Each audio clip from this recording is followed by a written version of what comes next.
Ой! Бұған не болып қалды?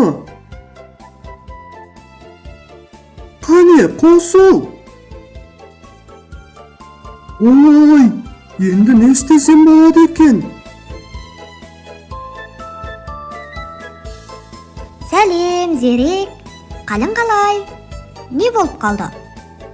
Сәлем, Үрпек! Мен алтын жүзікті қыз деп аталатын мультфильм көріп отыр едім. Интернетім өшіп қалды. Енді не істесем болады екен? Ой, оған бола несін уайымдайсың, Зерек? Бізді экранның ар жағындағы достарымыз күтіп отыр ғой. Сен олармен амандастың ба? Жоқ! Әлі амандаспадым. Қайырлы таң, кішкентай достарым. Қайырлы таң, балалар. Зерек, сен көп уайымдама. Алтын жүзікті қыз ертегісінің кітабы да бар. Егер қаласаң, мен саған оны таныстырайын. Рас айтасың ба? Жақсы болды ғой. Ендеше достарымызға да сол кітапты тезірек таныстырайық. Иә, дұрыс айтасың, Зерек. Қазір мен ол кітапты алып келейін.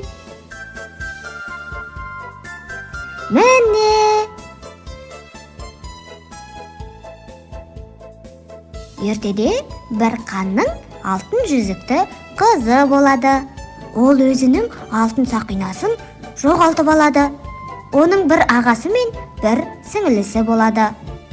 Бір себеппен оның сіңілісі маралға айналып кетеді. Маралға айналып кеткені қалай? Сонда алтын жүзік сиқырлы болғаны ғой. Жоқ, мүлде олай емес, Зерек. Жүзіктің ешқандай да сиқыры жоқ. Сонда қалай? Сіңілісі өз қалпына қайта келе алмай ма? Оның сіңілісі тағы бір себептермен өз қалпына қайтып оралады. Зерек, мен саған бұл кітапты оқуға ұсынамын. Барлық сұрақтарыңның жауабын осы кітаптан табасың. Көп рахмет саған, Үрпек. Достар, алтын жүзікті қыздың басынан өткен оқиғалармен танысқыларың келе ме? Ендеше бұл кітапты біздің кітапханамыздан таба аласыңдар. Иә, достарым, тек мультфильм ғана көрмей, арасында кітап та оқып жүріңдер. Біз сендерге көмектесуге әрқашанда әзірміз. Біздің мекен жайымыз Космическая көшесі 6-2. Сау болыңдар, достарым. Келесі кездескенше.